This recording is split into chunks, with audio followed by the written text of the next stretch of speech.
It's the audit guy. Yeah, absolutely. The only one that is. You must have taken your tie off in the car then. Right? Like, there's a good deal. Hello. Hi.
You need glasses? No, I can read. Well, I mean, I have a set of your glasses in my purse. No. This is flowers on the desert tree.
Everything you handle in jail, like actually stuff on the weekends. I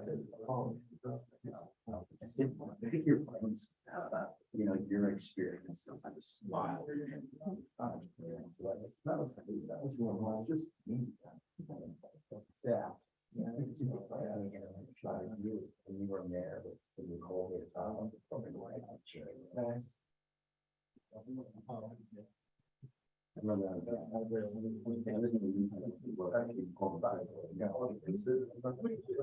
you did.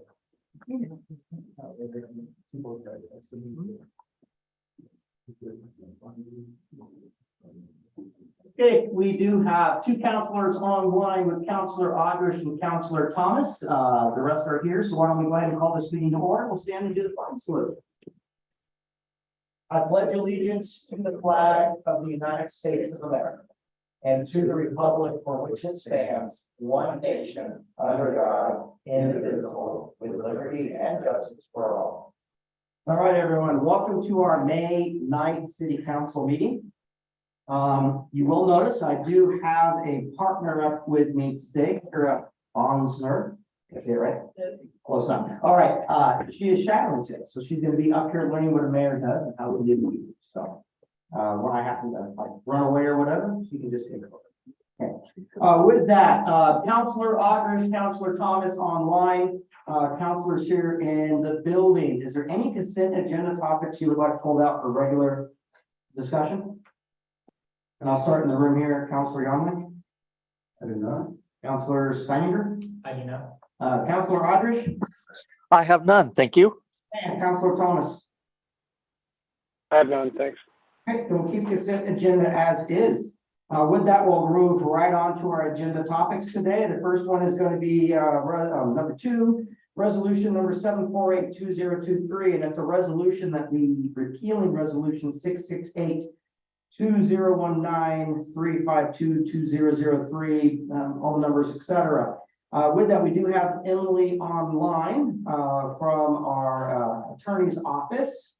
Emily, I believe on this one, this is the amendments required for us to put administrator, would that be the right term, in city administrator Wade? Okay, into her official capacity, is it not? Yes, these are the changes to the personnel policies, which essentially implement the changes that you've already adopted into the municipal code. And actually, I'm going to have Sean introduce and discuss this, and then I'll come in later. Wonderful, thank you. Sean, hand the floor over to you then. All right, thank you, Mayor, councilors. So as we just discussed, this is basically just some routine updates. I'm going to go through some of the iterations or changes that we have made for this resolution. First, we revised the definition for appointive officer to include the city administrator title. A definition of city administrator was added. We removed the finance director references and revised city council to city administrator throughout the document as appropriate. In chapter 3, we added some language associated with the city's commitment to equal employment opportunity. And just real quick on this note, we are going to be adding some more language to this in another revision later on that expands our equity, diversion, our diversity in hiring practices. So there'll be more on that. And then chapter 4, we revised the reporting structure for department heads reporting to the city administrator rather than the council. However, this section does specify that the city administrator will make hiring and termination recommendations to the council, but that position does not have the authority to actually hire or terminate department heads. So if I'm going through any sort of progressive discipline or interview process, council will be informed throughout both of those types of processes, and then the final decision will remain with council. Okay. In chapter 7, we added language regarding the Oregon pay equity law. Again, this is another area that will need to be expanded to ensure that our policy complies with the Oregon statute. In chapter 13, we updated the city administrator is required to report to council any arrest or misdemeanor or for felony within 24 hours. Chapter 14, under internet usage and posting on social media, we added volunteers. Volunteers were not a part of that area. And so one of the things that we're looking at is volunteers and interns and any postings that they may make on behalf of the city in their role as representing the city. They need to be appropriate and comply with policy. In chapter 15, we added language regarding administrative leave for the city administrator for conduct violations. So again, if there's any performance issue or investigation that council deems that they need to conduct on the city administrator, this provides you with that policy or authority to put me on administrative leave if necessary. And then, we also were informed of a couple typos on page 33 that we will, update. So on page 33, where it says time worked, in the, box where it says 1 to 5 minutes, it should actually say 1 to 15 minutes. And then, at the bottom of the page, the word volunteer is capitalized, and that should not be capitalized. Who caught those? I'm gonna say, Counselor Good Stein. job. I just thought that was a magic 15 minutes floating around somewhere. Oh, right? That was a really good catch. There will, like I said, there will be a more comprehensive review, of this policy over the next few months. One, to make sure that we are capturing current Oregon statute requirements, and then also just some standard updates that we need to make to ensure that we're up to date on everything. So with that, Emily, did you have anything that you would like to add? I don't have anything on the policy. Just let me know when you'd like for me to give my presentation. Okay, so with that, the resolution is to approve the revisions as we just discussed. And so I'll turn it over to council. Any questions on these revisions from council? We'll start with those that are online with Councilor Thomas. I have no questions. Thanks. Councilor Rodriguez. I have no questions. They look really good. Appreciate that update. Okay, in-house, we'll go to Councilor Youngman. One thing is, I was glancing through this, ran across page 82, driver guidelines matrix. I was kind of looking at this. It has to do with moving violations and DUI or DWI within the past 5 years. It was a little confusing to me when I got to kind of looking at that. And I was wondering if there was some way we could move some of the titles around or something like. Or you would think the number DUI would line up on that top line rather than fit above it there on the right. But we can kind of look at that in the future, but that matrix was just a little confusing when I kind of glanced at it. Oh, what is this thing there? One or more, then you got 3, got 2, got 1, got 0. So you're looking at just the X and the Y axis. Yeah. And I think the confusion part was, it caught me at first, is, yeah, your axis over here, you'd expect the title to be up along that side, whereas the across, you get confused whether you're looking at moving violations or DUIs instead of going down, so. Absolutely, we can take a look at that and revise it so it's fair. It did catch my eye as well, mainly because there was a lot of red on there. So I figured out, why is there so much red? Well, that may have been what stopped me. I don't know what else. I was kind of glancing through this and looking at various things and go, wait a minute. So let's slow down and look at this. And that's kind of what caught my eye. It's a little mildly confusing. So, okay, that's all I have for that. Okay, Councilor Steiner. No, I appreciate all the work you put into it. Obviously, going through, just reading it was a lot of work. So the fact that you guys included so much work on it is very impressive. And I did get caught up a little bit on that graph, but otherwise it looks great. Thank you. Yeah, good catches, by the way, Counselor. Yeah, usually I'm so used to what's being presented to us has all the strikeout from the old text and then the new. I was looking for it like on the resolutions, right, on the job description stuff. Oh, that's easy to tell there.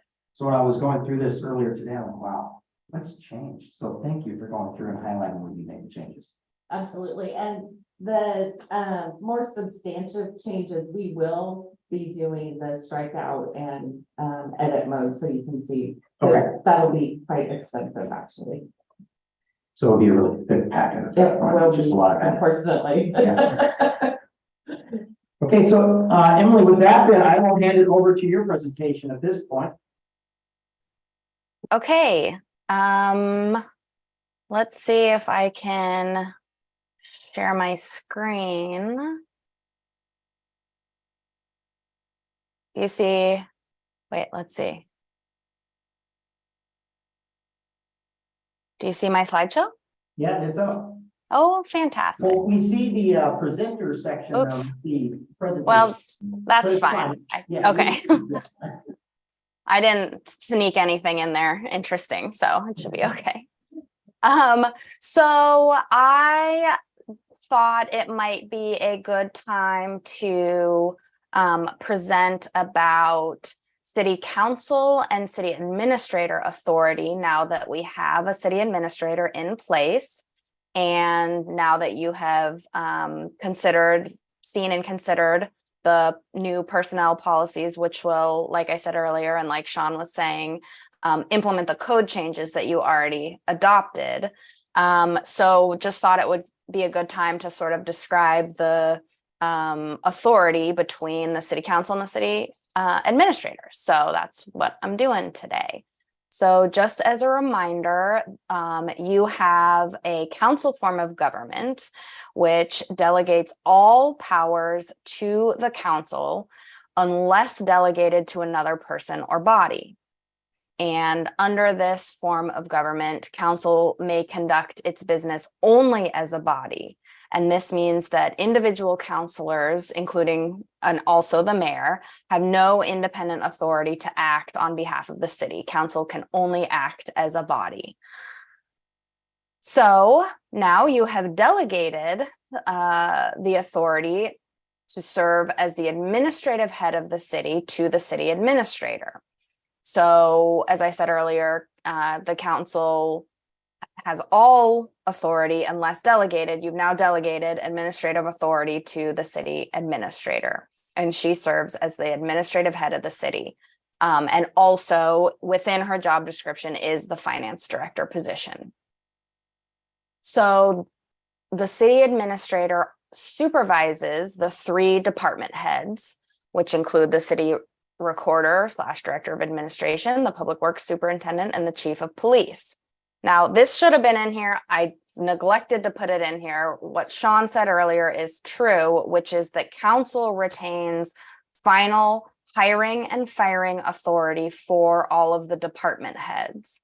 The city administrator can provide recommendations, can give input to council, but council, and this is within your charter, council retains hiring and firing authority for the department heads.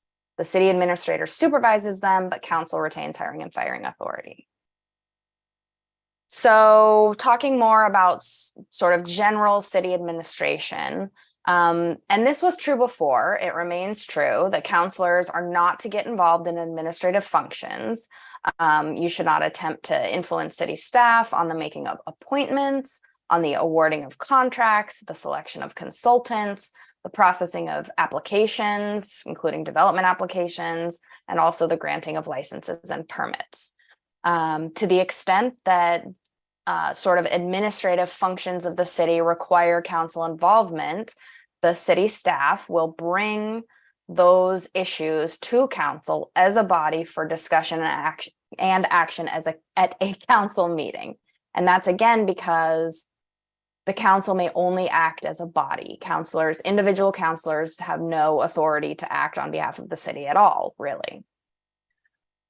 So these are some of the changes that I tried to focus. These changes are within the personnel policies that you just reviewed. And I tried to focus on specific functions that used to belong to council that are now transferring to the city administrator. So appointing all employees besides department heads, that now is a duty that the city administrator will perform. Evaluating performance of department heads and reviewing those evaluations with council. Approving employees' hours of work recommended by department heads. So now the city administrator will approve those hours that are recommended by department heads. Considering extension requests for holiday time off and carryover requests for vacation time accruals over 240 hours, and then approving or denying the use of the city's name. And like I said, this is just an example or a list of examples, but there's many other administrative duties that council was performing previously that now the city administrator is going to perform, which is a really great thing for the city. And I hope everyone agrees with that. So these again are some sort of administrative tasks. These are generally the same as they were before. Counselors should not be attending meetings with staff unless requested to do so by staff. Questions of city staff or requests for additional background information should be directed to department heads or to the city administrator.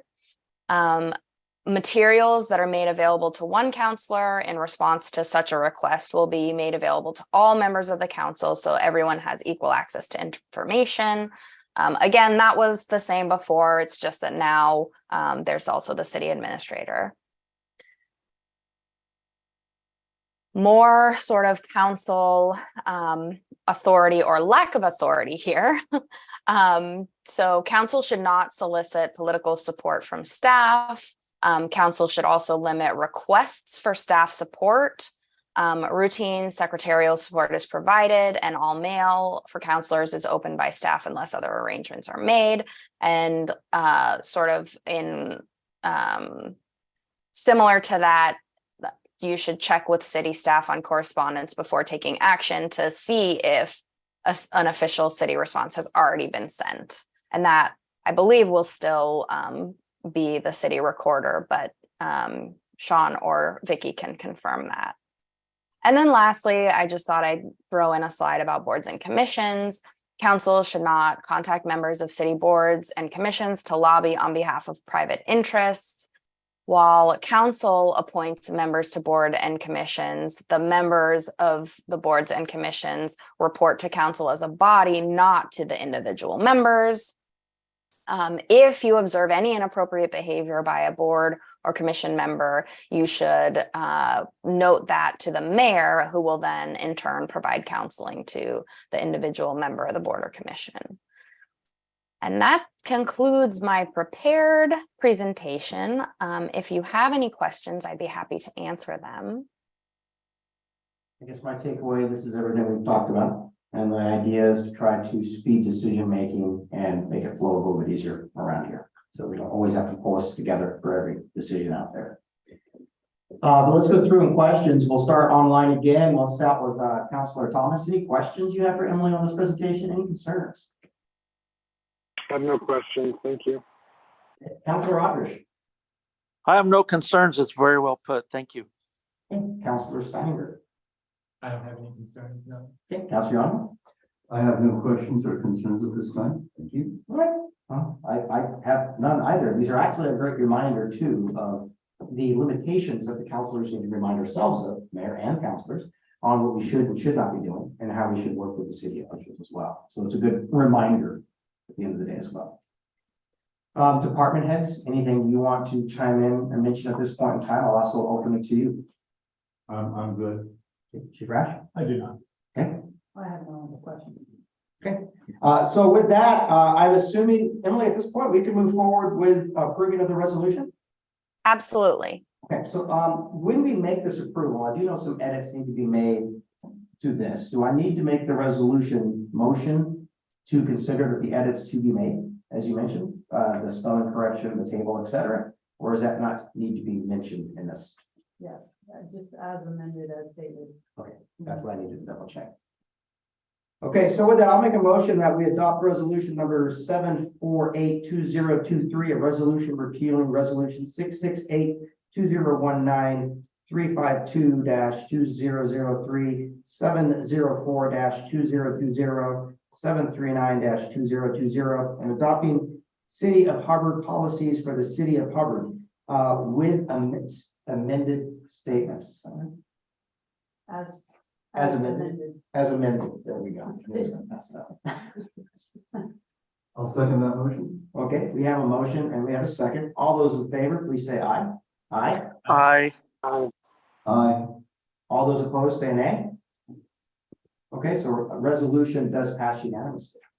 Thank you, Emily, very much, and Sean. Let's move on to agenda topic number 3 then. That's going to be the fiscal year 2020-2021 audit report. And we have Mr. Pasquarella. Pascarella. There you go. I will say it's the 21-22 audit. That's not what the agenda says. Oh, okay, yeah. Would you like to talk about the prior year? No, let's go with the new, yes. I would imagine. Thank you for having me here this evening. As you said, my name is Ryan Pascarella. I work for Grove, Mueller and Swain. We are a CPA firm out of Salem, and we have been hired to perform the annual independent audit for the city. So I'm here to talk about the June 30, 22 audit a little bit. And really my intent is to show you what's different for the 22 year versus the 21 audits that I previously presented in there. Okay, so you should have 4 different documents with you this time. Normally it's 2, sometimes 3. We are going to go to 4 this time around. So what I would like to talk about first is there's a couple of letters that you would have received on our letterhead. One of them is the standard governance letter, which we write to the city council. Basically, that way I can communicate directly with you and we're not going through management or anything. So that letter is the one that has our responsibility in relation to the financial statement audit as the first header there. All right, so I'm gonna talk about this one first. Yeah, okay. Make sure we're all on the same page. So like I said, this is the standard governance letter. The first section in there where it talks about our responsibility as auditors, it describes what an audit is. I just want to make sure everybody is aware of what my job is as an auditor. I am here to talk about your financial statements for the year, but I am not going to tell you that every number in that document is 100% correct. My job as an auditor under our standards is to give reasonable assurance there are no material errors. The reason we do that is because we do not look at every transaction during the year. We prepare a risk assessment, which I'll talk about a few of the risks, and we focus on areas where we think the material errors could be. If I looked at every transaction, I would be here for 3 months or something. That means I'd be looking at every email, everything that happened to make sure there's nothing missing. So instead, our requirements are we sample, we look at large things that happen, make sure there are no significant errors in your financial statement. So the term is reasonable assurance there are no material errors in the document. That's what an audit is, and that is what my opinion is on these financial statements. It is a clean opinion. We do not feel that there are any material errors within the document itself. So in this governance letter, that's what that first page really talks about in there. And some other things, I have to be independent of the city. I can't be sitting on the city council and do your independent audit. That would be kind of strange. So we just make sure we document the true independence related to it. Page 2 is where the changes really start happening. If you're going to see in that top section, significant risks identified. This is a new section within this governance letter this year, but that does not mean that these risks did not exist in prior years. So we've got some listed out there for you. The top one there, management override, that is required to be looked at in every audit that we do. You could have very good internal controls, described, documented. If somebody has the ability just to ignore everything, do what they want, you have no controls then. I mean, that's where you get the material errors happening. So this list of items in here, some are unique to this year, just based on what happened with some of the estimates and such. But most of these existed in prior years that we determined as part of our planning, and we did procedures related to them. The change this year is we are trying to be more transparent as auditors. And so the standards change, saying, let's list out what we were looking at as our significant risks. So this section is just brand new for everybody this year in there. So I don't want anybody to feel like, oh my gosh, what's happening? Where did all these just come from automatically? Part of our planning is what could go wrong? And that's really just what we're trying to document for you here. talks about a few estimates in there on the bottom of that page, but I'd rather just go to page 3 and talk about uncorrected and corrected misstatements for the year. So management, we did recommend some adjustments for the year. Management did make the adjustments to the accounting records, and those are part of the audited financial statements in there. What it does say is here that the adjustments that we recommended were material in nature. So attached to this governance letter, there's one page that has, I think, 3 journal entries on it. And those are what we recommended to management to record, and they did. But they were some pretty significant dollar amounts. And so if those would not have been recorded to the financial statements, the financial statement would have been materially misstated. But they were, so that's why you're getting a clean opinion related to it. So I just want you to keep that in mind, because the new letter this year is an internal control letter this year, is here with 2 recommendations on it for you. This is something that we have not done for the past few years, but just because of kind of what happened with the city this year and everything, this letter needed to be written. And so there are 2 findings, I will say, recommendations on here. One relates to just the dollar amount of the changes that we had to recommend in order to get your financial statements correct. They were a good amount. And then the second one on the second page there talks about just the timeliness of what's happening with the city, which I'm sure that's not a surprise to the city council, just kind of behind in some of the reconciliations that needed to be done. Those should be done timely. And that just led into material changes need to be made because the books weren't quite as ready as they historically have been when we started doing our audits. I'm assuming this is probably a ramification of us not having a financial director or someone who is on staff. Exactly. I found it interesting that that whole presentation before this is changing the city administrator position, pulling the finance director into it. And that's really what we were talking about as we were wrapping up the audit. Well, this is such old information. We're already moving past that and getting the procedures in place that we need. The trick is I report on history. So that's kind of why you're hearing this. I know you're nowhere near that position at this point, just with bringing John in and everything. So I'm not concerned as an auditor because you're going the right direction. That's what I care about, honestly. Okay. So you have your financial statements here. I'm not going to go through that document. We're almost a year past these numbers at this point.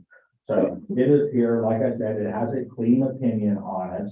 There was one non-compliance we noted in here related to expenditures in excess of appropriations. I believe it was in 4 different categories that it happened. And so that was just basically there wasn't an appropriations transfer, a supplemental budget that was done in time by the end of June 30, and you'd already spent the money for it. So there's nothing the city could do once June 30 ended. But that is the one non-compliance that's really being recorded in here. Yeah. The other documents, and that's always what's up on the screen there. I know that the council does like seeing some trend analysis. And so, and they like graphs and colors and all that stuff, don't we all? Otherwise it's not red. Well, red isn't always bad. So there's only 2, you can read through this, you kind of see what's happening. There's 2 things that I think are important just to point out what's happening here. So on that first page, it says governmental funds ending fund balance. And it just shows the past 5 years of, the whole bar is everything that you have basically for cash at the end of the year. But then it breaks out what's restricted, what the council or what the city can use for whatever they want to, the unrestricted money. But what I wanted to point out was cash is way up at the end of June 30, but you'll see that the red bar is also way up. That was the ARPA funding that came in right near the end of the year, which was almost $400,000, I believe, was the amount in there. So you had it, you just haven't spent it. So the cash was sitting there, but the red bar just means it's restricted for specific purposes. So I'm assuming that a lot of that's been spent already, as in most cities that I've been with. So when you look at any of the stuff on this first page, everything's up. It's ARPA. That's really what's causing it to be there. You got the cash, so you reported the revenue, everything's kind of up. The only other thing I wanted to point out was on page 2 under the water operations. We've got that nice little table up at the top that basically what it does is the blue bar is your operating income, operating revenues less your operating expenses. Here's what we have left to work with in water operations. The red bar is your debt service payments year over year. And you'll notice how even those red bars were until 22. That's because you paid off that water debt in 22. So the payment you actually made was twice the annual payment, but it got rid of the debt in there. So you're going to see that and go, oh, what happened? The green bar, my extra money isn't near as much as it was in 22. That was a conscious decision to pay the debt off and just get rid of it at that point. So other than that, everything's kind of, you can read through it. Those are just the things I felt were the most pertinent, especially since we're in May, and we're almost at the end of the next fiscal year at this point. So if I would look at the future then on that graph where we have operating income and retaining balances, my assumption would be in 2023, the red bar will be gone. And we will see the remaining balance probably spike up a lot higher since there's no more debt service then. Well, I would say that, but then again, I don't know what happened in 23 yet at this point. True. So all that, you could have taken out, I don't know, new bonds or something. Actually, I think I probably would have known about that. But yeah. Assuming all things. Yeah, assuming everything, yes, that's exactly what happened. We just go to zero, we have no more debt payments in the water fund. In the water, right, and that. Yes, there still are sewer payment payments. But that is what I might, for my presentation. Figure I didn't want to keep you too long with this, since we are kind of well past the end of the year, and the city really has moved on from 22 from a financial reporting standpoint and everything else. So I'm here for you. If anybody has any questions for me then, related to how an audit works, why I do it. You mentioned, so you have a follower here today. I took my daughter to work with me a couple of weeks ago. She yet again informed me I'm not going to be a CPA. But she comes with me working. Don't give up hope. Don't give up. Well, she's 14. I think I'm done. Well, I tell you what, let's go around and we'll start with the room here, again. So we'll start with Councilor Young. Any questions, concerns, input?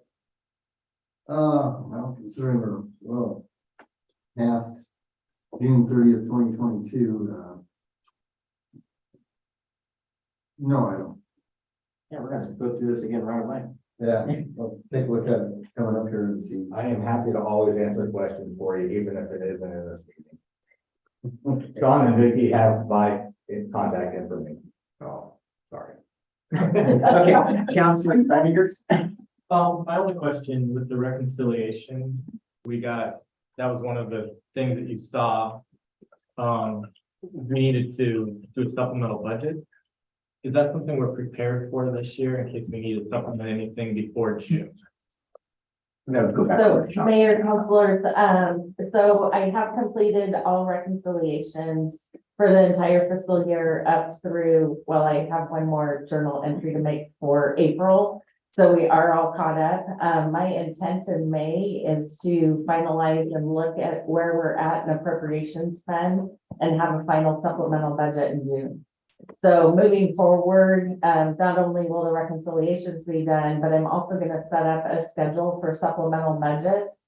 So we'll have 4 supplemental budget opportunities throughout a fiscal year so that council will know that every quarter there could be a potential to make sure that we're staying on track with our appropriations. And that also allows forecasting of those maybe meetings to the rest of the budget committee as well, because we'll bring them as well. Correct. Excellent, thank you. Okay, we'll go online. Councilor Aldrich. I am thrilled at the progress we made and I have no questions. Thank you. Okay. And Councillor Thomas. No questions. I think we should just be cautious. It looks good on paper, but we have to remember where the funds came from, and a lot of those funds won't be there this year. So I would just be cautiously optimistic that we're moving in the right direction. I think those are wise words, Councillor. Cautiously optimistic. Yes. Okay, with that, then, do you have any additional questions for you? Thank you for having me here this evening. Thank you. Thank you for coming up. Appreciate that. All right, let's go on to agenda topic number 4, the update regarding the Marion E. Carl Veterans Memorial. We have Linda Klozinski here. Linda Kozinski, 2409 Main Street. Thank you. Just a brief update. We had a meeting with all the board members on the 19th of April here in the chambers, and Mayor and his wife was a guest, so that we could ask him questions too, and he could maybe help us out a little bit.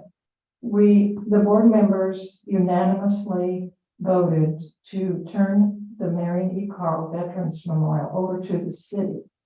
And so we would like to know, some sort of response from the city council if that's okay with them. I mean, it's okay with us, but we just thought we should have something official too. So that's something to think about. I have not approached IRS yet to find out how to go about doing this. I want to get all the books in order and get everything ready down at the actual monument to the memorial. And so that will be forthcoming. We're hoping to do it by the 1st of August. And if I can get everything done before then, we could maybe do it a little sooner.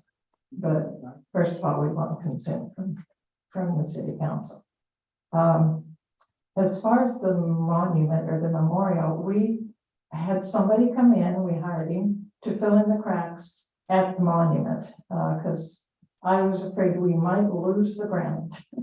And I didn't want that to happen. So he did a wonderful job. He's from Albany, and he's a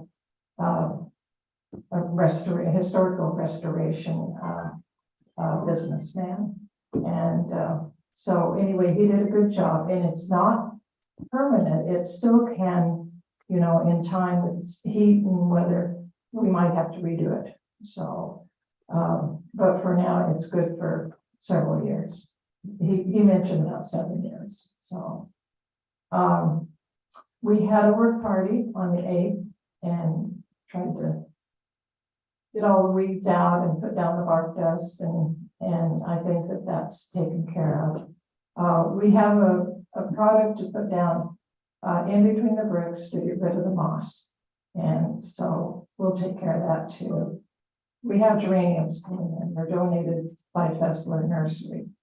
And so that will be taken care of too before that time. I don't know what else to tell you other than, we want you to take over. Yes. And we will, I know my husband and I will always be available to volunteer down there too. That's kind of the way it stands right now. If there's any questions. Okay, so I'll open that up to council. Is there any questions from council on the particular handover? And I can go, since we have 2 online, I want to make sure I give them the opportunity to speak. Well, Councilor Thomas, do you have any concerns? No questions or concerns. No, thank you. Councilor Irish. No, it is one of the pride of Hubbard, one of our pride parks. So as long as we're following suit from what they started, I have no questions. Councilor Allen, you have done an absolutely wonderful job, again, as usual. Thank you very much. It was our pleasure. Did the city ever get any water down to that? Yes, it has been completely piped for underground or for sprinkling. Yeah, underground Yeah, sprinkling, yeah. I know that for a while I wasn't sure what happened. And if they have the manpower, they're going to try and put a sprinkler over by the flat there, by the driveway, you know, the entrance into the parking lot. Because we'd like to put some sort of a bush or something over there too, but no matter what you put over there, it requires water. So, and we were told that that possibly could happen, so that's great. Yeah. It would be nice, you know, if you want to have a meeting or something with the board members, you know, Mary and Carl, so that, you know, maybe reassure them that it will be taken care of. I know that, you know, it will change, different people will appear up here, you know, in time, but I don't know, to me, that's an icon to the city of Hubbard. And I just think that we need to take care of it, and I'm sure the city will. Yeah. I will say whenever I walk around town with my daughter, it's one of the parks that we always make sure we make our route around it. Oh, good. It's so beautiful, and the memorial is so important. It is. I appreciate all the work you guys put into setting it up and making it so special. My only question is, do we have the resources to take care of the park and to take it on? Yes, we do. We will, of course, give you our funds that we have left over. And just to let you know, there's $21,400 and some dollars left in our fund. And I don't foresee any big expense coming up before August, you know, or sooner. So, And I do know, I spoke to their board as well, and I think the Administrator Marvel, as well as Administrator Wade, I'm not going to use the titles. I've also mentioned that we would add a separate line item basically for that money to go into, so it's only used for the park. The question really goes during the budget cycle that's going on right now, can we preemptively put a line item in with zero funds and then have the money transferred into it or not? So Mayor, councilors, the line item has already been created and is active. So we can definitely budget that with zero until the funds are ready to be transferred over. I have engaged our city attorneys to just have a overview of the bylaws to make sure that there's nothing special we need to do on our side to be able to accept the funds. Perfect. And of course, then the IRS on your side, the yeah, dissolution of the 501c. I don't think it's hard to do, but it'll be interesting. Since there's money involved, the IRS seems to always be interested. As long as they don't take it. I still have one more annual report to do, and it's due in June. And I will take care of that, get it done. And so I think it'll be in good hands. Yeah. I think the city is in good hands now. I think we've got a great set of department heads. We've got a very trustworthy staff and a good set of counselors. At least to keep me honest, for sure. Sean, what is the soonest that you might need, you know, that report from IRS? I mean, that we can turn it over to the city. I mean, if it was before August, what is the soonest that you, I mean, you mentioned you got another budget deadline or something coming up, or the new budget. Yeah, we do have a supplemental budget that will be coming up in June. My preference would be probably not to accept the funds until July 1, if possible. It would just make it cleaner. We could accept it earlier if needed. Ideally, let's see, if we're looking at, Vicky, what is the deadline for materials for the June meeting?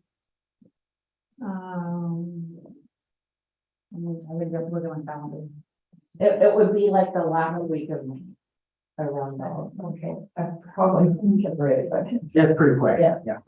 but I'll try and get it sooner than the 1st of August, but The 30th of May would be ideal. Wait, is a holiday? No. Yeah, it's holiday. No, the 29th is just the holiday. The 29th. 29th. It should be the 30th. Labor Day. okay. You still do not run the calendar. Yeah, Memorial Day. there you go. Well, where's what I'm married for? Look up what I'm supposed to think that. Oh.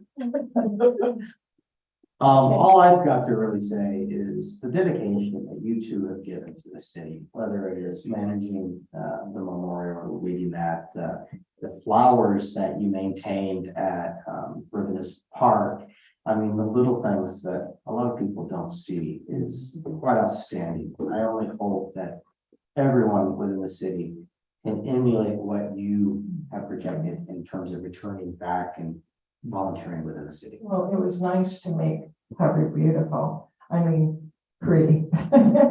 I'm sure there's other things that can be done, but you know, our kids, when they were little, we couldn't do anything to volunteer. But we always felt they were safe here in Hubbard, and we've been here 45 years. And so we felt like it was time for us to give back, and we love to volunteer, so it worked out good. We just need to slow down. So Be very cautious when we call upon you to help us do something. that's fine. Okay, thank you. So I'm sorry, I just. Go ahead, Chief Rush. So, I don't think we've planned a memorial celebration this year. I did not. no. I didn't, I don't make sure I have- didn't miss something. Yes, I just don't have the help. And so I didn't think Ken and I could do it by ourselves, so. So it was always in November, and then last year we changed it to June. June, we did it on Flag Day, yeah, and that would have been real nice to do it too. But Well- if we could have some music down there, you know, something. For graduates, okay. Well, thank you very much, and thank you for coming to present. Okay, with that, why don't we go ahead and move on to agenda topic number 5? That's going to be appearances of interested citizens. Hi, Rocky Sherwood, 2622 Near Place, Hubbard, Oregon. I do have, I normally don't have concerns, but this month I do, and I may need, I got some exciting, announcements, and I have some concerns as well. As you guys know, I've been with the Barnsey family for the last 3 years since we did the Harvest Festival. We helped get donations for the park. I thank you as my dad and my grandfather being in the military, served in combat. I'm going to miss you there at services because your guys' hard work. I know you're getting up there in age, and I know this community has hard issues getting volunteers, but your services will be missed. And I just hope they don't turn into Barnsey Park, where our baseball fields are run down. They say we got enough services to take care of our parks. But have you seen our baseball fields lately? Have you seen Rivinus with the branches and the widowmakers? I just don't want to see what our soldiers fought and died for to turn into some of what our parks been looking like. This may disqualify me from my public works application, but as a concerned citizen, I do not want to see our veterans, what they fought and died for, to look like shit down there. Like some of their parts. I apologize for my language, but I want our veterans community center to continue to look prestige like it is now. And I think we owe it to Linda and them for what they did and they started. I think we owe it as a city to have their back and take it over and keep it in pristine shape. The announcement that I want to make, Jervis invited us to come be part of their 4th of July celebration, so we're gonna be recruiting. And as you know, we introduced the Hubbard Police. They helped with the parade last year during the 4th of July, and hopefully that'll happen again this year. And the Jervis PD will come over for Hop Festival and help out with the parade for us. Another thing is Amazon decided to launch, I got good news. Amazon did their announcement. They're opening July 2025 during peak. Is when the warehouse is going to be taken off as of right now. So anybody have any questions for me? I apologize, but when it comes to our soldiers, I work with the Wounded Warrior in Alaska, I work with Palin and everything. I'm working with the Portland VA as of last year. So the veterans, you can do anything, you can turn the parks around, you can make them look like garbage, but you will not make my veterans, wherever the soldiers fought hard, you will not make that place look run down. I'm sorry, I will not fold on that at all. As a citizen of Hubbard and as a taxpayer, I will not see that place be run down. I'm sorry. Okay, I can listen to your concern. Okay, anyone else? calling you.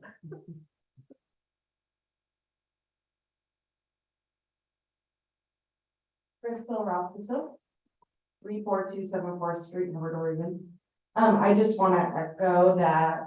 Thank you, Linda and Ken. Wait, Ken? Okay, I was like judging myself for a minute. For all your years of service and just to extend gratitude to you guys for all the volunteering. It's been selfless and behind the scenes often, and I just really appreciate that. So I hope that you have many blessings in retirement. Anyone else? And I don't see anyone else online, so. My hearing is gone. I love you. Thank you for your service. All right, let's go ahead and move along then, since we are getting close to the top of the hour. Discussion regarding the involvement of tourism in downtown revitalization committee and Sean, or I should say, city administrator Wade. Thank you, Mayor, councilors. For the last month or so, I've been talking about an effort that 9 of the North Marion cities and Marion County have been working on regarding the revitalization of main streets of our cities. There's been a smaller team, including Mount Angel, Silverton, Woodburn, and Hubbard in Marion County, that have been working kind of behind the scenes on developing a strategic plan, moving things forward, and it's actually morphed our group, and we are now calling ourselves the North Marion Tourism Collaborative. That's awesome. Yeah, so we're excited about the collaboration that is happening with the 9 cities in Marion County. And one of the weekly emails that I sent out, I did provide a flyer that discusses a couple workshops that are happening. So we have a community input evening event, which is Tuesday, May 23rd from 6 to 8 p.m. And then we have a couple workshops that have been scheduled for Silverton. So this is kind of the pilot of this work that we're going to be doing. So Silverton is going to be our first downtown kind of walkabout to take a look at their downtown area, kind of ideas that they have for revitalization. And then we're going to be expanding that to other cities, but we needed some place to just kind of see how all this would really work and be put together. So I plan on attending all of these, of course, but I was wondering how council would like to be involved in this effort. Would you prefer I attend all of the events and report back to council, or are there members of council that would like to participate as well? I'm asking the question in this forum. I do have to report back about how many additional members are going to be attending. And then just real quick, I'll wrap up. So we were invited by the Marion County Board of Commissioners to come talk to the commissioners at the Thursday, May 11th meeting at 1:10. We will be, I'm just going to be in the background. I'm not talking, but I'm there to provide regional support, or show that regional support, and the chambers and economic development from Woodburn will be actually presenting to the Board of Commissioners. So I can speak real quick, at least from my stance on the committee. I would thank you for being able to go. My work schedule prevents me from going, especially when their meetings are on Tuesdays or Thursdays or in the middle of the week. They love to put them in the middle of the week and like right before lunch or right after lunch. So seldom am I able to attend. Most of the time, the best I can do is dial it into the French Prairie Forums on Thursday, or is that Wednesday? It's Thursday or Wednesday. But it's once a month, and it's usually between 2 and 3 or 1 and 2, so it's not too bad. 2 to 3, it's usually 2 to 3. So from my side, I would appreciate if you would attend. I don't think I can, only because of what I've seen. I think the first one is May 23rd, if I'm not mistaken, wasn't it? Okay. That's my stance, though. We do have other counselors, and if they want to attend, I will open it up to them. Counselor Donovan? Unfortunately, I would not be able to attend, although that would be something of interest and my current situation, I would not be able to attend. It would be great if you could and then report back to us. I would. Yeah, Counselor Stein? Yeah, sort of in the same boat. I'm just not available on the 23rd, but thank you for doing going out and doing all those things for us. Counselor Rogers? I had it in my calendar to meet at Woodburn City Hall. Is that not the case anymore? So Counselor, no, they have changed that, due to, some hesitancies for everyone to ride the bus together. We're meeting in Silverton. At 6 o'clock? Well, so the evening event, the May 23rd event is in Woodburn. It's in Woodburn City Hall from 6 to 8 p.m. And then we also have the workshop that's Wednesday, May 24th. And there's 2 of them in Silverton, and we're meeting at Main Street Bistro at 9 a.m. or on Wednesday, the 24th at 12 p.m. So there's 2 time frames on Wednesday, the 24th. Okay, I was hoping to make that Tuesday one. That Tuesday one's now in Silverton. That's in the morning.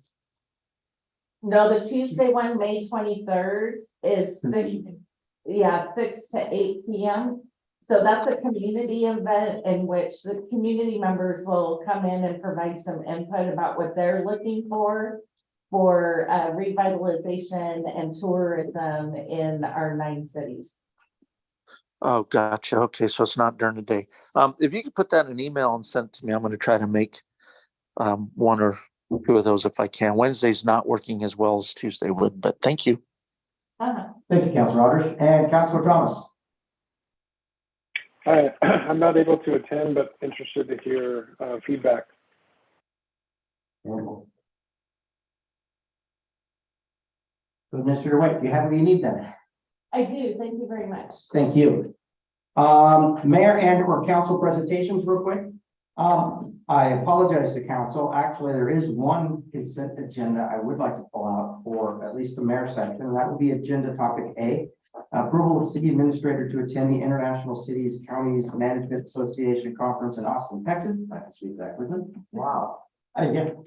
I'll have to take a breath on that one. My question for council is, I saw in the report update, you're willing to do this expense out of your own pocket. My concern would be though, this is really for the city's benefit. So should that not be an expense to the city? So thank you, Mayor, councilors. It is a benefit, I would say, to the city, but also it's a personal benefit for me because it gives me the CPE credits that I need to maintain my certification for professional manager. Also, given the expense, I'm just gonna say it's not in our budget. And so I'd rather not stress the city's budget with out of state travel. And I'm totally willing to pay for that out of my own pocket. The only thing that I'm asking from council is approval to be out of the time off to. But your recommendation though is the budget is not in the position to be able to afford this now? That is, yes. Okay. I just want, okay, so are we going to be able to, in the next fiscal year, then try to put things in the budget to allow for whether it's continuous education, you know, because even if it is keeping your professional certification up, I mean, even at my own work, it benefits directly to Intel that I keep PDUs up for my PMP. So they actually pay for those classes as well, because even though it's a personal benefit to me, it's also a benefit to the company. I'm assuming we benefit from you continuing to have your professional credentials as well. So are we going to be putting things in the budget to ensure that in the future we can afford conferences and or training or classes that are required by staff? Yes, Mayor, councilors. So in the budget development process, we have looked at our training and travel budget. And we have included several conferences and trainings. So not just for myself, but other staff members. So I just felt like this was an addition and a little bit more expensive than what I felt comfortable putting in the budget. One being so new to the city, and maybe next year we'll revisit that. I'll open that question though up to councilors. Are there any concerns from council? At least into my discussion. I had the same concerns. it seems like a certification that we benefit from you having it. So it seems like something that we should be paying for you to get. That being said, is there a closer option and you're choosing to go out of state, or is this like the place to get that education? So, mayor and councilors, this, is one of the only ones that has the CPE, credit. There is another similar conference that's actually happening in Eugene, and I have signed up for that and plan on going. It's more focused on just, Oregon city managers, county administrators. This one in particular in Austin is international. So there will be people from all over the world at that one. I appreciate you taking the time to go and get that experience and those education credits. Councilor Allen, any questions? I was, I think we're talking about paying for it up front is something that we could possibly look at into reimbursement in next year's fiscal year. That we can do. So actually, the only thing that I would be able to really pay up front would be probably the airfare hotel registration hasn't opened yet. But I think I agree. I think where Councilor Yonley's going is he probably, like me, feels that we should be as a city paying for you to go. And it's not a huge expense, $1,500, quite honestly, a little over. So that's where I think, Councilor Yonley, correct me if I'm wrong, I think what your leading question was is, okay, if you want to pay out of pocket, can we reimburse it in the next budget cycle? Yeah. To reimburse the education, the benefit. the city. Getting pressure from Director Doggle. So there is money in which you can reimburse me, and I guess my concern was really being so new to the city and such a large expense that I wasn't really willing to kind of burden the city in any way of this type of expense so early in my career with the city. I've appreciated everything you've done in the last month and a half. For the city already. Real quick, let's go to Councilor Thomas. I have no questions. Okay, what about Councilor Aldrich? If city administrator Wade, if you decide to do this every month, then we might have some issues to talk about.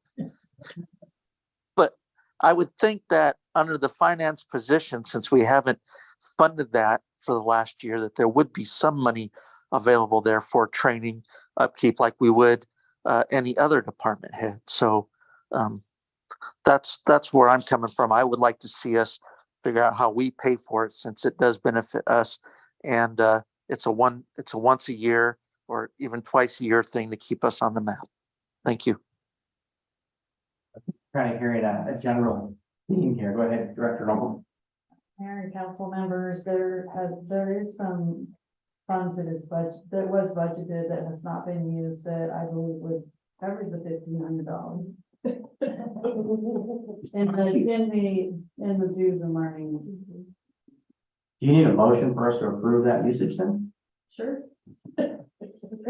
I'll go ahead and make a motion that we politely not take your advice and motion to pay for your travel to the continuing education course. And thank you for taking time to go. I second that. Okay, we have a motion and a second. All those in favor of this motion, please say aye. Aye. Aye. All those opposed say nay. Okay, and all those opposed say nay. Okay, the motion carries unanimously, and we go against the advice of our new city administrator. Again, I think it's the right thing to do. Thank you. Okay, sorry, I did not mean to pull that out and then make it a discussion topic. But anyhow, other counselor and or topics from the council? And I'll go around the room. Councilor Steininger? I just have one question. I'm honestly not sure what fits in this category. Anything you want to bring up? If you have a presentation, an update that you want to talk about the city, something that might not be on the regular agenda. Maybe you have an issue with the sidewalk that you tripped on coming here, stuff like that. Then I will prepare in the future. Have none. It's perfectly fine to say I don't have any.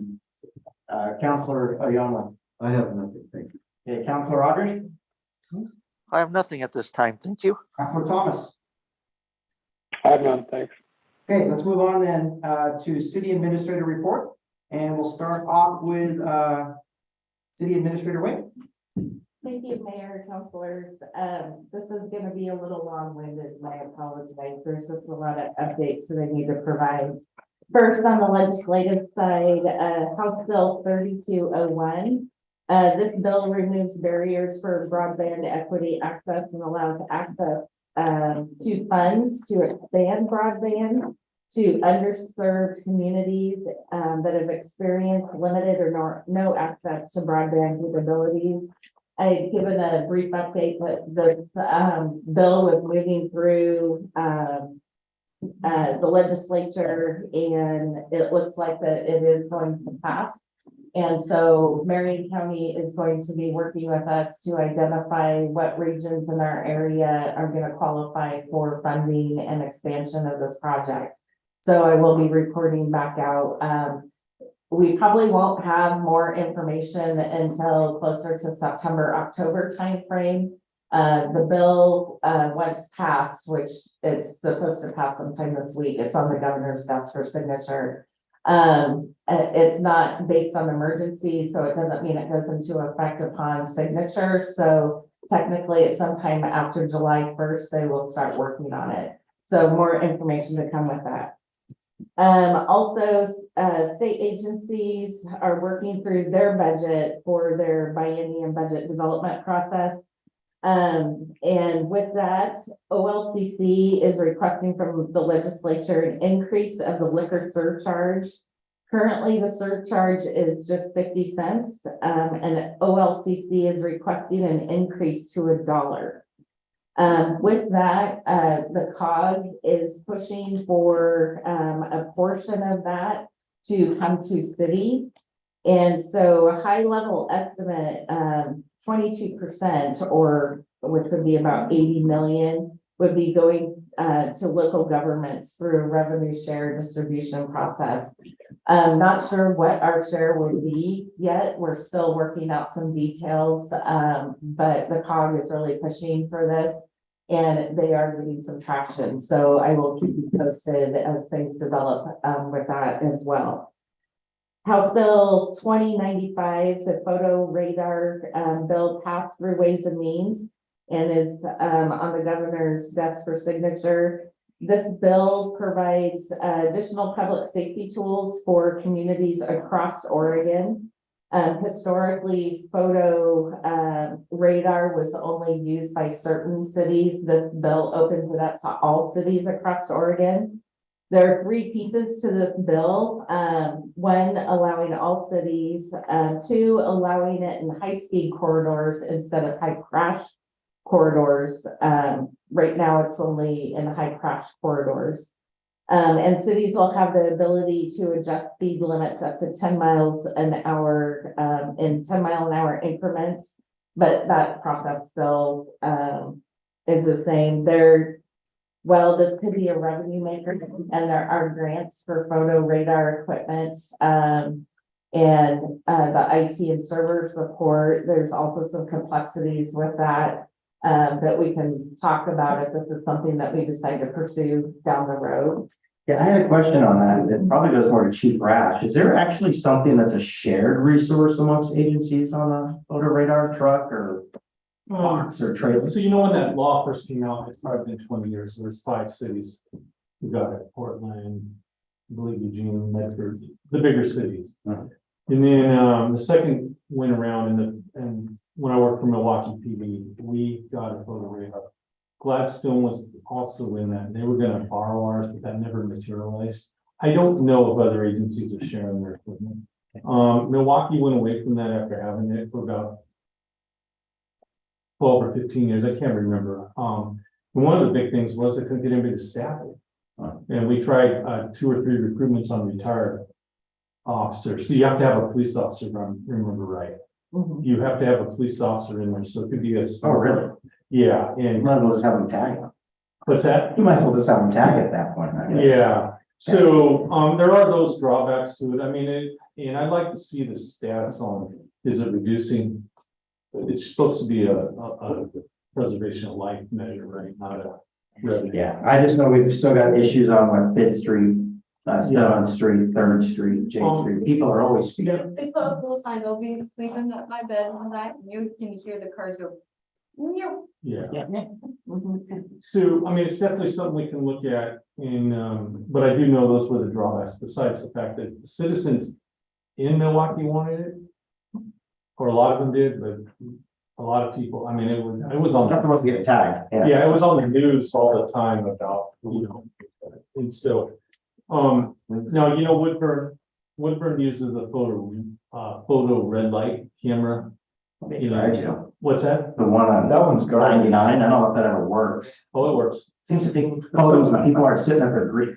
Oh, we can still run, yeah. So, but they have a retired police officer from Portland who monitors that. He's not sitting there. Those actually get downloaded and go to the company that's out of Arizona.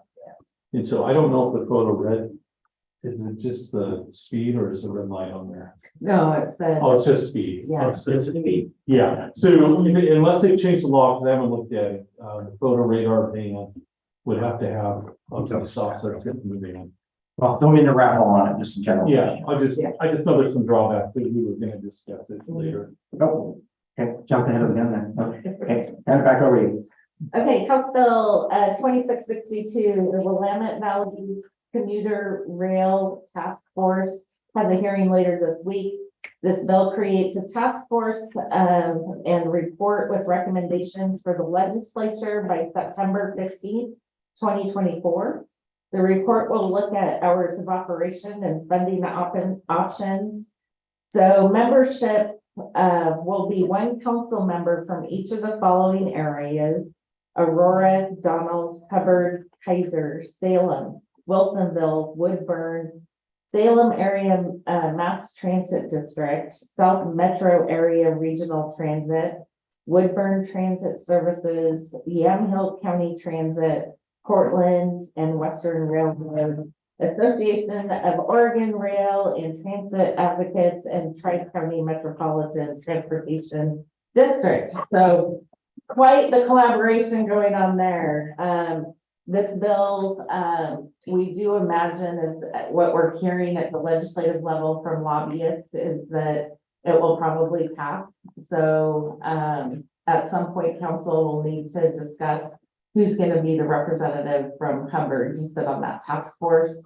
Because even though the governor appoints the council member, it's based on a recommendation from the city. So more to come on that. Bills that are not heard in work session by May 19th will not move forward to the Ways and Means. So we're almost at the sign and die point, which is good.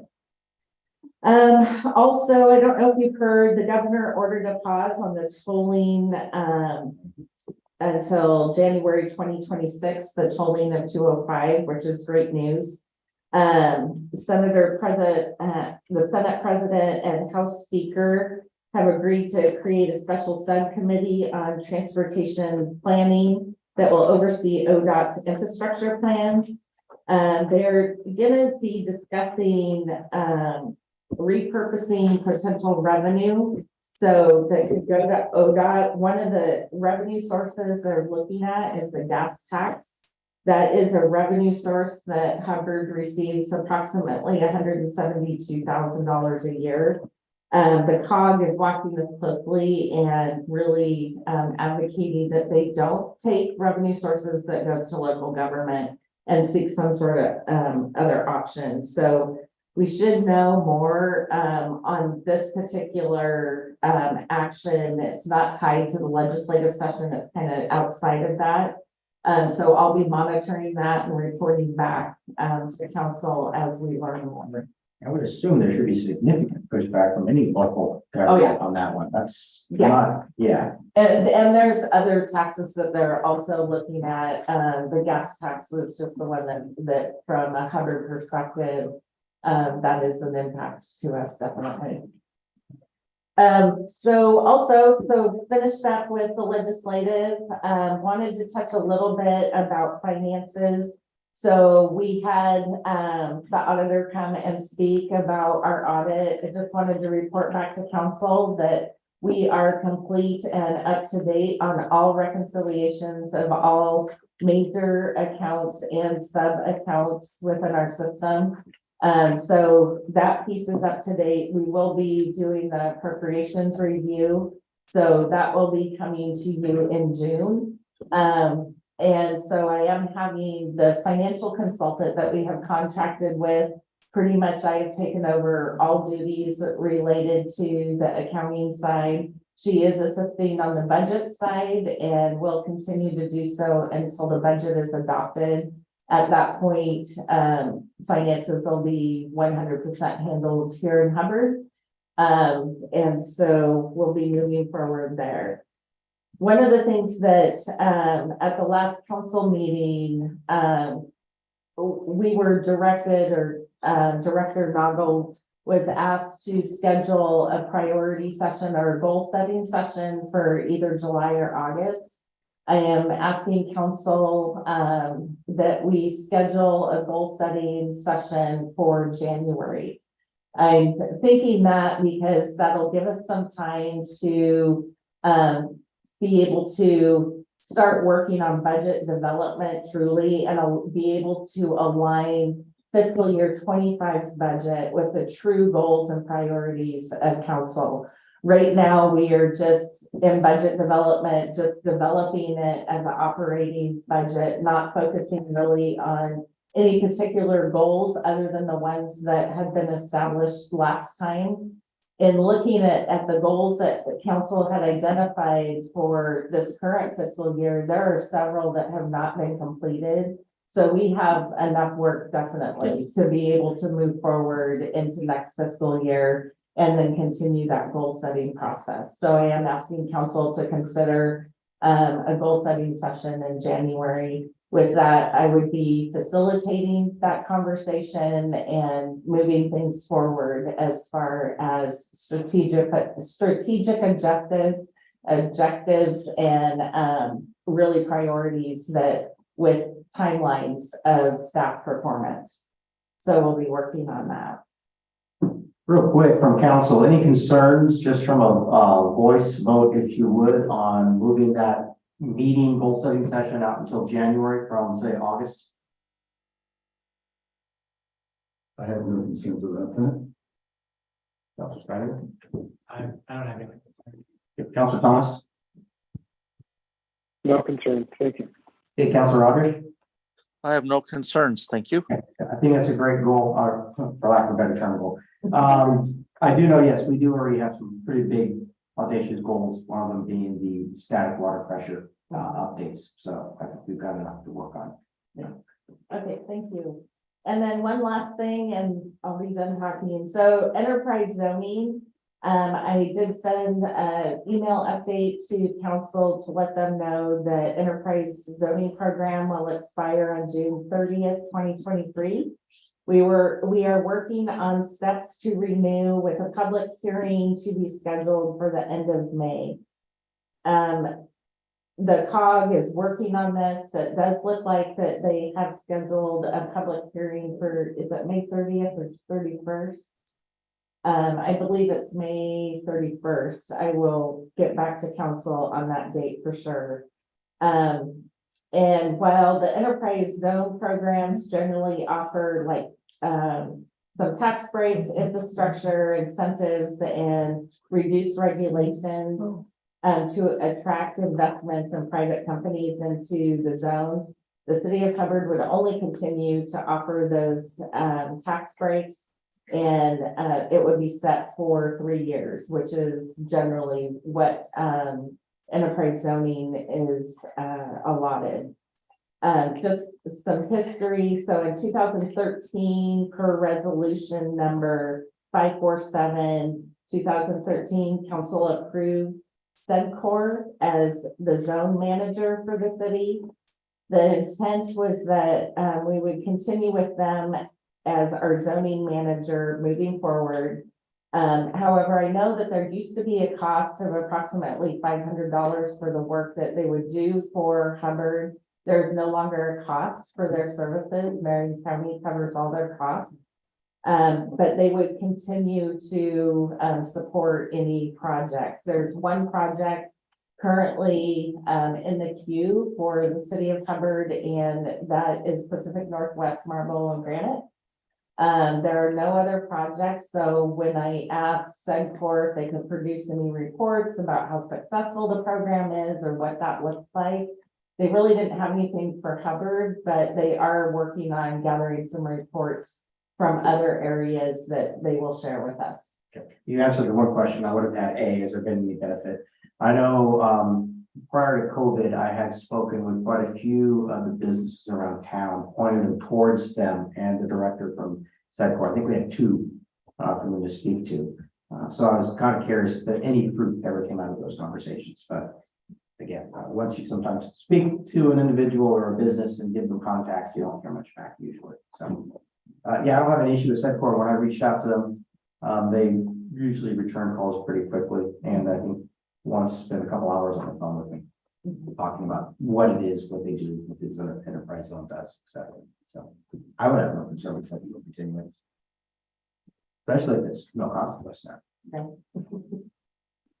Yeah, that answered one of my questions. I read the email, but I remember back when we put it in place initially, that was, now that it's no longer costing recovered in money, I don't think we did not stick with Sedcor, however, it would be, I was just kind of curious, and I didn't know if you would have the information.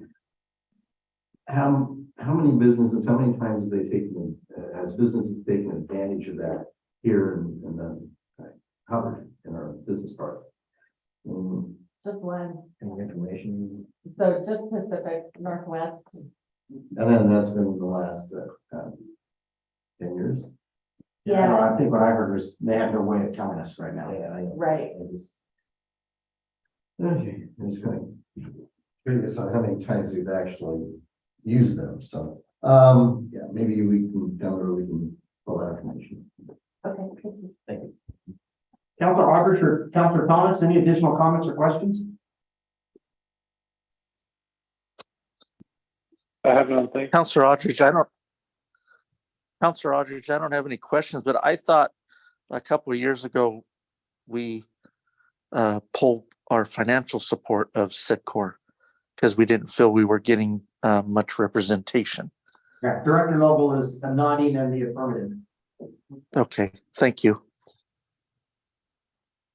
Okay, there's no additional follow-up or questions, and if Mr. DeWitt, you're done, we'll move on, I guess, to the additional report house. This goes to Chief Rash. Thanks, Mayor. Just so in regard to the Jervis, 4th of July, I've been in contact with the chief, Mark Chase, and he knows I'm the only one working on July 4th. So I told him I'd be there in any emergency in the city. So, and then he said that they'll probably have people that are accessible for it.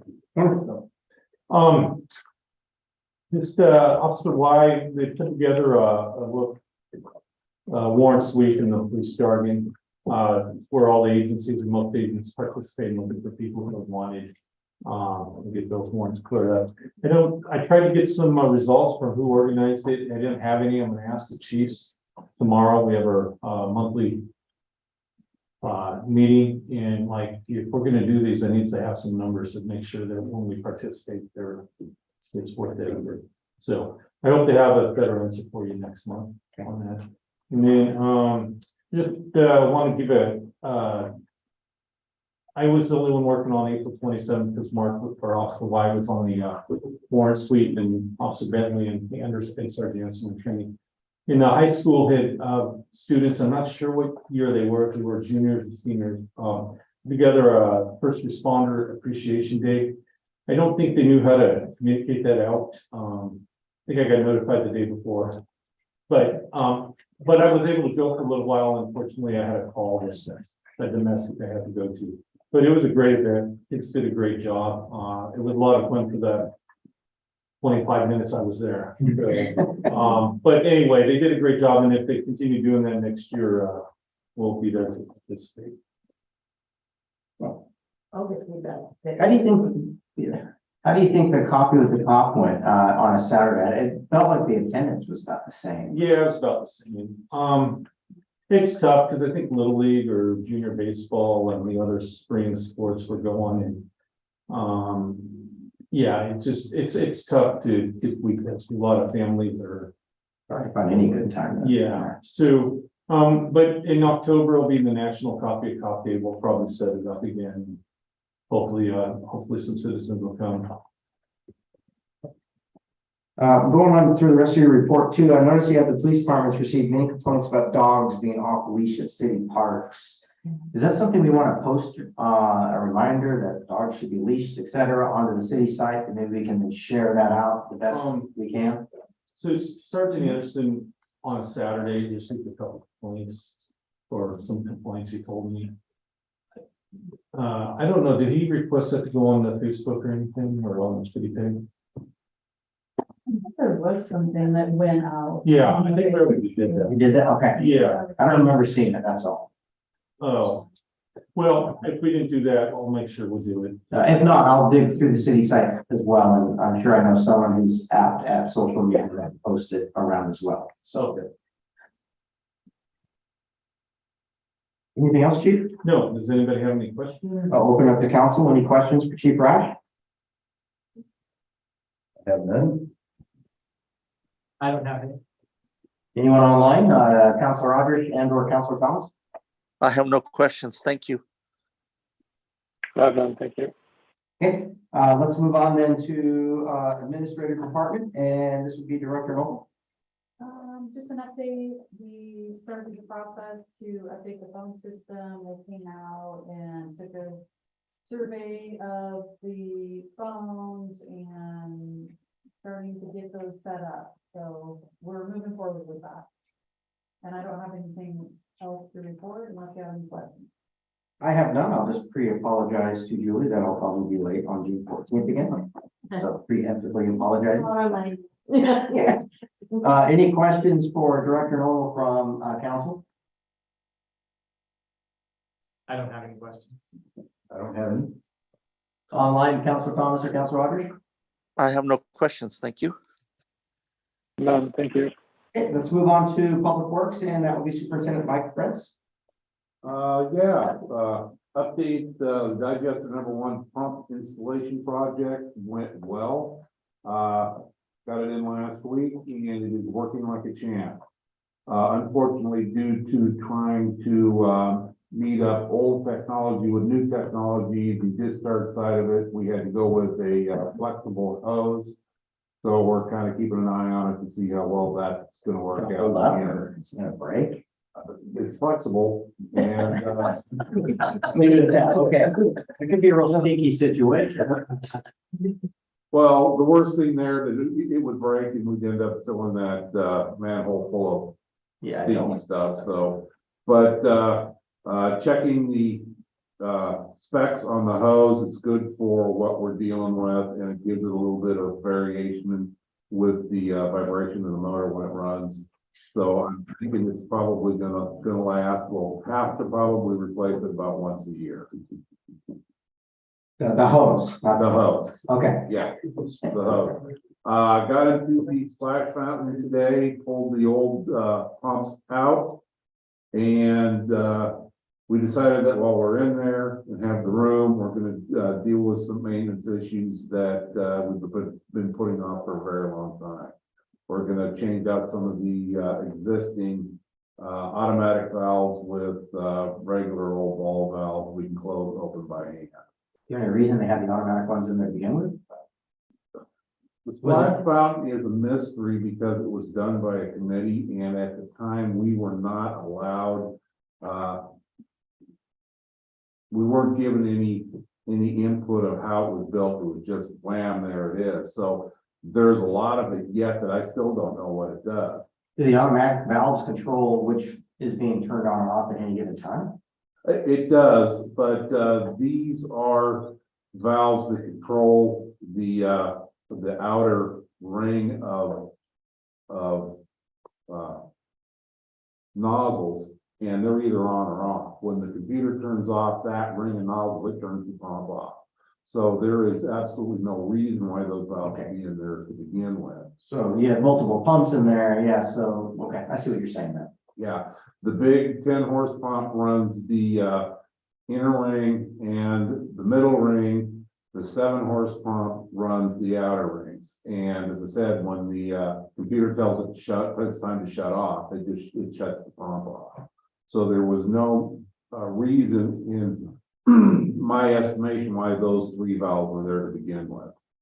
So this will give us the ability to test and see what they do, and if we need them on, we can turn them on by hand. If we don't need them on, we can turn them off. Before you take them out, would it be beneficial if I reached out to Larry Craighauser and see if he can give us some input on why they might be there? I've already done that, and basically what he said was, well, I've got a book that shows pictures. It didn't show any pictures of what. He loves the book, yes, yeah, great book too. Yes.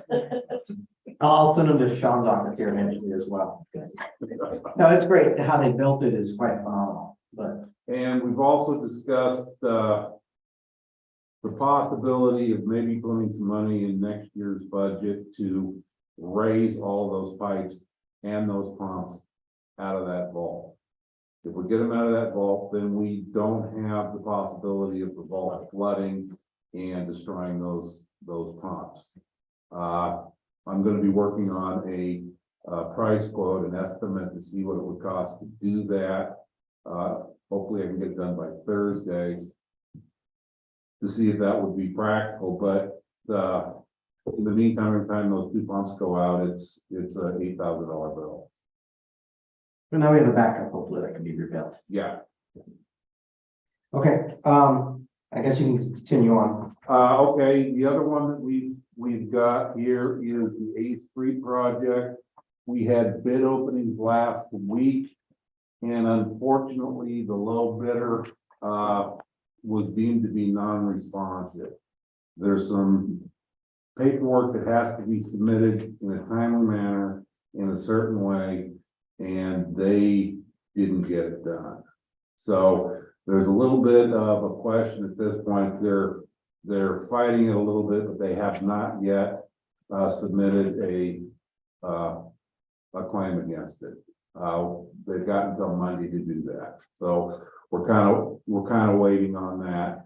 The second lowest bidder came in at approximately $21,000 higher than the first one. So it's not a major jump to get it done. And we still have enough money in the budget. We believe that we can get everything done that's on the plan.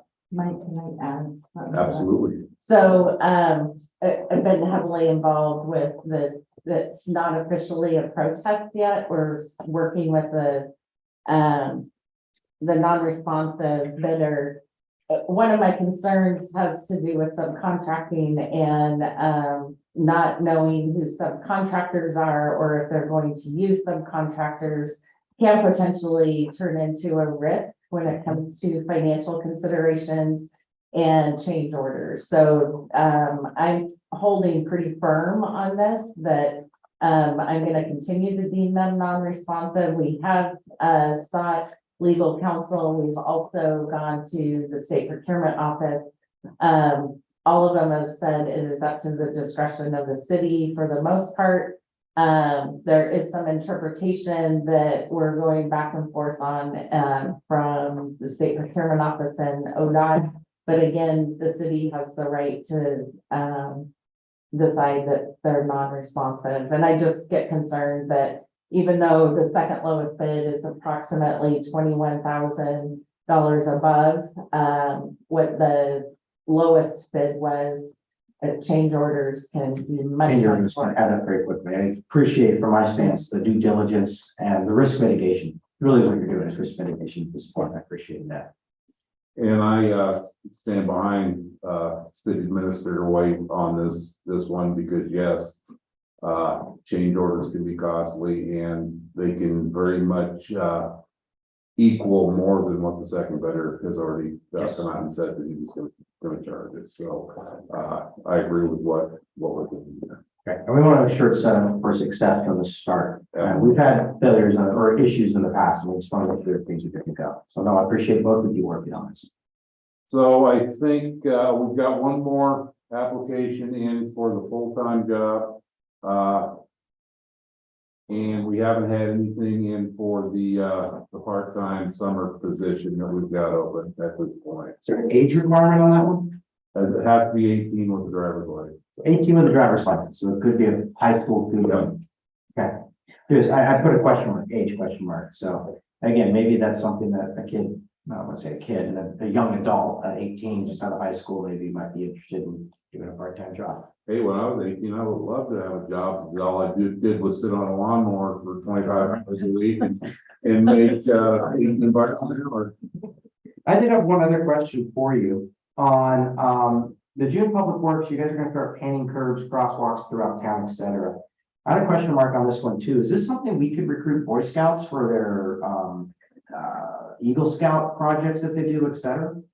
We can, but generally what is involved there is that they don't put in enough time to get the whole project done. You get one group coming in and they'll do 25% of it, and then you have to wait for somebody else to come in and get more of it done. We find that we just use our manpower, blow and go, and we can get it done in about a month. Okay, I'll take your word for it, just seeing if there's any way we can lighten the load and for some that would like to volunteer, Boy Scouts being one of the biggest. Well, where we would definitely need volunteers right now is to pull weeds in the flower beds in the park. Okay, well, I'll reach out to whatever Boy Scouts I can find to see if they might be interested in helping out on that. Beautification is a big part, and weeds are nasty. I hate weeds. Yeah. Okay, are you done with your report out there? Yes, you have any questions for me? Since I've asked all of them so far, I'll open it up to the rest of the council. We'll start with Stan. You actually asked the one question I had answered, so I'm good. Look at that. Okay, Councilor Young. Yeah, just a couple of quick ones here. About weeds, and I was just happening to be, when I was walking the city hall here, I was taking a look at a few of them that growing up to the cracks in the sidewalk and whatnot. And yeah, I know you guys are quite busy, but just maybe we can get some volunteers out here and pull up some of those weeds. And also on the crosswalks, that this is just the curb. So whoever's doing it, just have them mindful of overspray. Last year, the curbs out in front of the post office, they had some overspray on the rocks there. Yes. So just be mindful of overspray, and that's one of the concerns of having volunteers out there too, is they may not have that, eye there.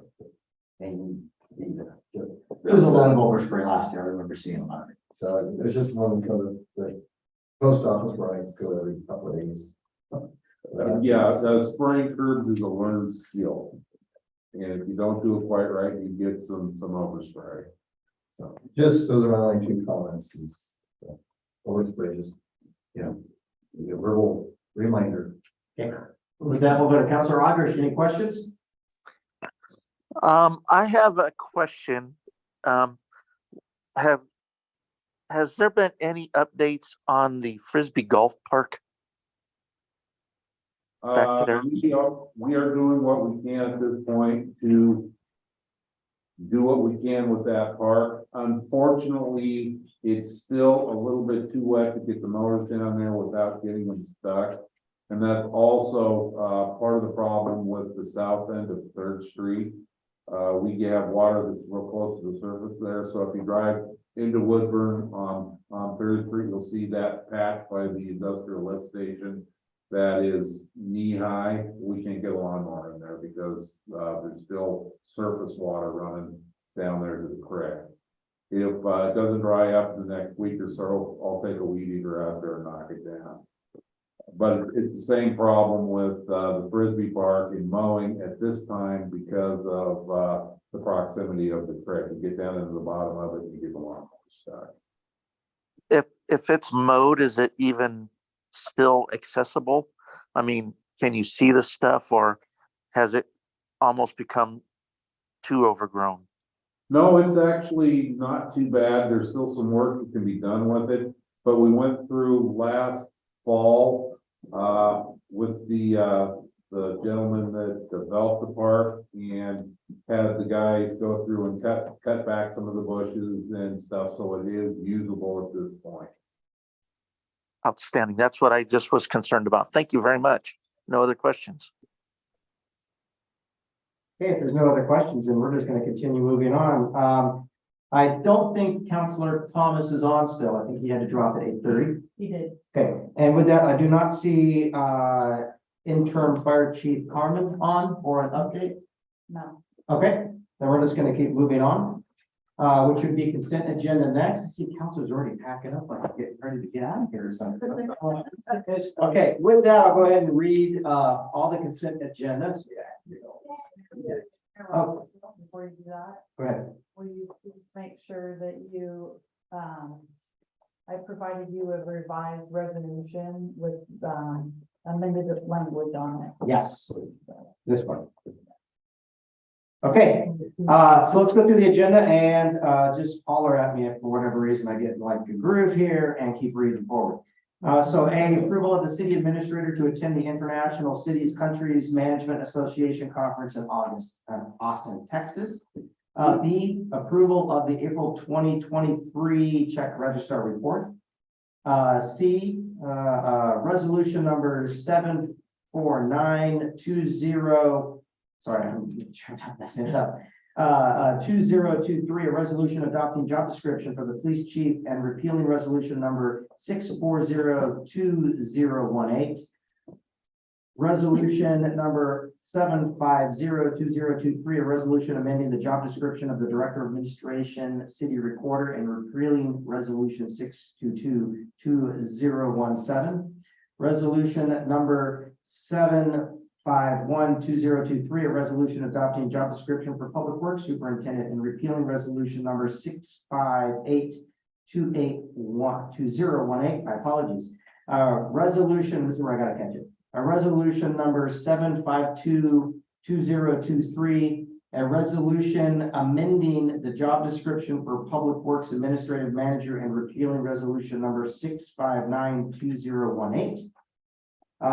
G, authorization, authorize the undercover area and picnic table at Rivinus Park on July 23rd, 2023 for the Garber family reunion from 11 a.m. to 4 p.m. contingent upon receiving the required insurance documentation.